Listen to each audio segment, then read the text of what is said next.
going to ask you 3 multiple choice questions. Use this device to answer. The first question is, how did the number of deaths per year from natural disaster, how does that change during the last century? Did it more than double? Did it remain about the same in the world as a whole, or did it decrease to less than half? Please answer, A, B, or C. I see lots of answers. This is much faster than I do it at universities. They are so slow, they keep thinking. Oh, very, very good. And we go to the next question. So how long did women 30 years old in the world go to school? 7 years, 5 years, or 3 years? A, B, or C? Please answer.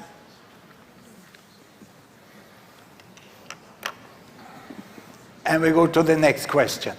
In the last 20 years, how did the percentage of people in the world who live in extreme poverty change? Extreme poverty, not having enough food for the day. Did it almost double? Did it remain more or less the same, or did it half? A, B, or C? Now, answers.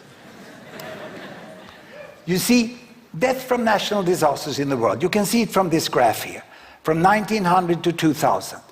In 1900, there was about 500,000 people who died every year from natural disaster. Floods, earthquake, volcanic eruption, whatever, droughts. And then, how did that change? We asked, Gapminder asked the public in Sweden. This is how they answered. The Swedish public answered like this. 50% thought it had doubled, 38% said it's more or less the same, 12% said it had halved. This is the best data from the disaster researchers. And it goes up and down, and it goes to the Second World War, and after that it starts to fall, and it keeps falling, and it's down to much less than a half. The world has been much, much more capable as the decades go back to protect people from this, So only 12% of the Swedes know this. So I went to the zoo and I asked the chimps.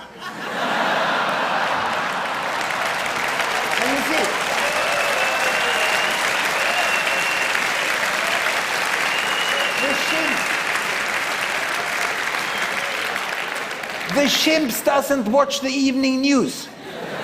So the chimps, they just choose by random. So the Swedes answer worse than random. Now, how did you do? That's you. You were beaten by the chimps. But it was close. You were 3 times better than the Swedes, but that's not enough. You shouldn't compare yourself to Swedes, You must have higher ambitions in the world. Let's look at the next answer here. Women in school. Here you can see men went 8 years. How long did women go to school? Well, we asked the Swedes like this. And that gives you a hint, doesn't it? The right answer is probably the one where fewest Swedes pick, isn't it?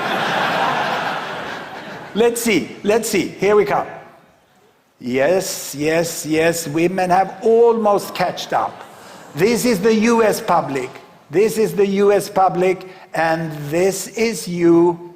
Here you come. Ooh. Well, congratulations, you're twice as good as the Swedes, but you're not with me. So how come? I think it's like this, that everyone is aware of that there are countries and there are areas where girls have great difficulties. They are stopped when they go to school, and it's disgusting. But in the majority of the world, where most people in the world live, most countries, girls today go to school as long as boys, more or less. That doesn't mean that gender equity is achieved, not at all. They still are confronted to terrible limitations. But schooling is there in the world today. Now, we miss the majority. When you answer according to the worst places, and there you are right, but you miss the majority. What about poverty? Well, it's very clear that poverty here was almost halved. And in US, when we asked the public, only 5% got it right. And you? You almost made it to the chimp. That little, just a few of you, There must be preconceived ideas, And many in the rich countries, they think that, oh, we can never end extreme poverty. Of course they think so, because they don't even know what has happened. The first thing to think about the future is to know about the present. These questions were a few of the first one in the pilot phase of the ignorance project in Gapminder Foundation that we run. It was started, this project, last year by my boss and also my son, Ola Rosling. He's co-founder and director. And Ola told me we have to be more systematic when we fight devastating ignorance. So already the pilots revealed this, that so many in the public score worse than random. So we had to think about preconceived ideas. And one of the main preconceived ideas is about world income distribution. Look here, this is how it was 1975. It's the number of people on each income. From $1 a day. See, there was one hump here around $1 a day. And then there was one hump here somewhere between $10 and $100. The world was two groups. It was a camel world, like a camel with two humps. The poor one and the rich ones. And there were fewer in between. But look how this has changed. As I go forward, what has changed, the world population has grown, and the humps start to merge. The lower hump merge with the upper hump. And the camel dies and we have a dromedary world with one hump only. The percent in poverty has decreased. Still, it's appalling that so many remain in extreme poverty. We still have this group, almost 1 billion over there, but that can be ended now.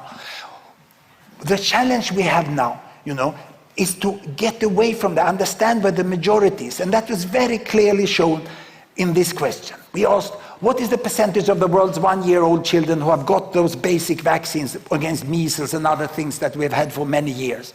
20, 50 or 80%. Now, this is what the US public and the Swedish answered. And you see, look at the Swedish result, you know what the right answer is. Who the heck is professor of global health in that country? Well, it's me. It's me. You see? It's very difficult, this. It's very difficult. However, Ola's approach to really measure what we know made headlines. And CNN published these results on their web, and they had the questions there, millions answered, and I think there was about 2,000 comments. And this was one of the comments, I bet no member of the media passed the test, he said. So Ola told me, take these devices, you are invited to media conferences, give it to them and measure what the media know. And ladies and gentlemen, for the first time, the informal result from a conference with US media. And then lately from the European Union media. You see, the problem is not that people don't read and listen to the media. The problem is that the media doesn't know themselves. What shall we do about this, Ola? Do you have any idea?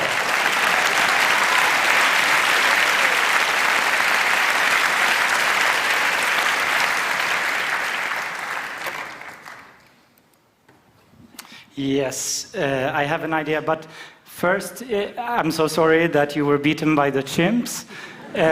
Fortunately, I will be able to comfort you by showing why it was not your fault, actually. Then I will equip you with some tricks for beating the chimps in the future. That's basically what I will do. But first, let's look at why are we so ignorant. And it all starts in this place. It's Hudiksvall. It's a city in northern Sweden. It's a neighborhood where I grew up. And it's a neighborhood with a large problem. Actually, it has exactly the same problem which existed in all the neighborhoods where you grew up as well. It was not representative, okay? It gave me a very biased view of how life is on this planet. So this is the first piece of the ignorance puzzle. We have a personal bias. We have all different experiences from communities and people we meet. And on top of this, we start school and we add the next problem. Well, I like schools, but teachers tend to teach outdated worldview because they learned something when they went to school and now they describe this word to the students without any bad intentions. And those books, of course, that are printed are outdated in a world that changes. And there is really no practice to keep the teaching material up to date. So that's what we're focusing on. So we have these outdated facts added on top of our personal bias. What happens next is news, okay? An excellent journalist knows how to pick the story that will make headlines, and people will read it because it's sensational. It's unusual events are more interesting, don't? And they are exaggerated, and especially things we're afraid of would get, I mean, a shark attack on a Swedish person would get headlines for weeks in Sweden, you know? Okay, so these three skewed sources of information was really hard to get away from, wasn't it? You know, they kind of bombardize us and equip our mind with a lot of strange ideas, and on top of it we put the very thing that makes us humans, our human intuition, okay? It was good in evolution. It helped us generalize and jump to conclusions very, very fast. It helped us exaggerate what we're afraid of. And we see causality where there is none. And we then get an illusion of confidence where we believe that we are the best car drivers above the average. Everybody answered that question. Yeah, I drive cars better. Okay, this was good evolutionary, but now when it comes to the worldview, it is the exact reason why it's upside down. The trends that are increasing are instead falling, and the other way around. And in this case, the chimps use our intuition against us, and it becomes our weakness instead of our strength. It was supposed to be our strength, wasn't it? So how do we solve such problem? First, we need to measure it, and then we need to cure it. So by measuring it, we can understand what is the pattern of ignorance. We started the pilot last year, and now we're pretty sure that we will encounter a lot of ignorance across the whole world.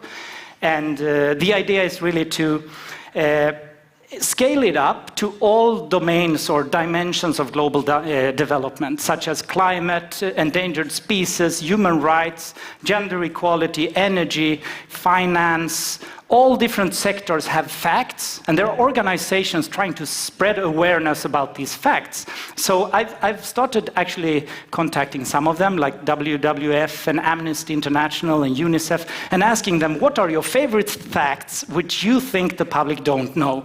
Okay, I gather those facts. Imagine a long list with, say, 250 facts. And then we poll the public and see where they score worst. Okay, so we get a shorter list with the terrible results, like some few examples, Hans, and we had no problems finding these kind of terrible results. Okay, this little short list, what are we going to do with it? Well, we turn it into a knowledge certificate, a global knowledge certificate, which you can use if you're a large organization, a school, a university, or maybe a news agency, to certify yourself as globally knowledgeable, okay? Basically meaning we don't hire people who score like chimpanzees, you know? Of course you shouldn't. So maybe 10 years from now, if this project succeeds, you will be sitting at an interview having to fill out this crazy global knowledge. So now we come to the practical tricks. How are you going to succeed, okay? There is, of course, one way, which is to sit down late nights and learn all the facts by heart by reading all these reports. That will never happen, actually. Not even Hans thinks that's going to happen. People don't have that time. People like shortcuts. And here are the shortcuts. We need to turn our intuition into strength again. We need to be able to generalize. So now I'm going to show you some tricks where the misconceptions are turned around into rules of thumb. Let's start with the first misconception. This is very widely spread. Everything is getting worse. You heard it, you thought it yourself, okay? The other way to think is most things improve, okay? So you're sitting with a question in front of you and you're unsure, you should guess improve, okay? Don't go for the worse. That will help you score better on our tests, okay? That was the first one. Okay, there are rich and poor and the gap is increasing. It's a terrible inequality. Yeah, it's an unequal world, but when you look at the data, it's one hump, okay? If you feel unsure, go for the most people are in the middle, okay? That's going to help you get the answer right. Now, the next preconceived idea is first, countries and people need to be very, very rich to get the social development like girls in school and be ready for natural disasters. No, no, no, that's wrong. Look, that huge hump in the middle already have girls in school. So if you are unsure, go for the majority already have this, like electricity and girls in school, these kind of things. It's only rules of thumb. So of course they don't apply to everything, but this is how you can generalize. Let's look at the last one. Yes, this is a good one. Sharks are dangerous, okay. No, yes, but but they are not so important in the global statistics. That's what I'm saying. I'm very afraid of sharks. So as soon as I see a question about things I'm afraid of, which might be earthquakes, other religions, maybe I'm afraid of terrorists or sharks, anything that make me feel, assume you're going to exaggerate the problem. Okay? That's a rule of thumb. Of course, there are dangerous things that are also great. Sharks kill very, very few. That's how you should think. With these 4 rules of thumb, you could probably answer better than the chimps, because the chimp cannot do this. They cannot generalize these kind of rules, okay? And hopefully we can turn your world around and we're gonna beat the chimps, okay?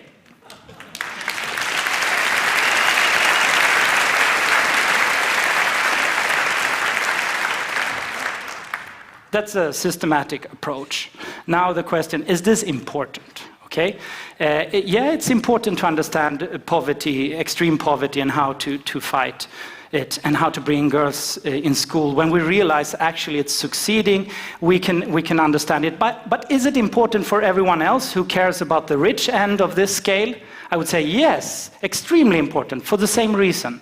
If you have a fact-based worldview of today, you might have a chance to understand what's coming next in the future. We're going back to these 2 humps in 1975, that's when I was born, and I selected the West. That's the current EU countries and North America. Let's now see how the rest and the West compares in terms of how rich you are. These are the people who can afford to fly abroad with an airplane for a vacation. In 1975, only 30% of them lived outside EU and North America. But this has changed, okay? So first let's look at the change up till today, 2014. Today it's 50-50. The Western domination is over as of today. That's nice. So what's going to happen next? Do you see the big hump? Did you see how it moved? I did a little experiment. I went to the IMF, International Monetary Fund website. They have a forecast for the next 5 years of GDP per capita. So I can use that to go 5 years into the future, assuming the income inequality of each country is the same.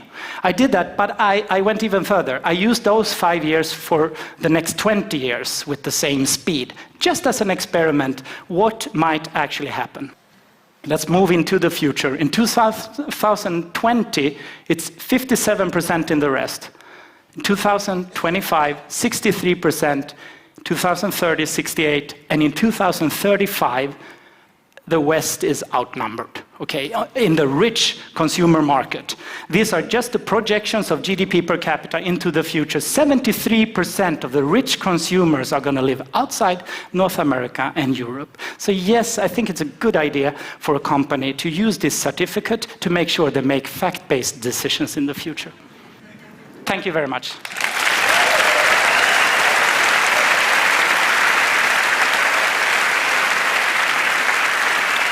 Rosling and Ola Rosling. Thank you.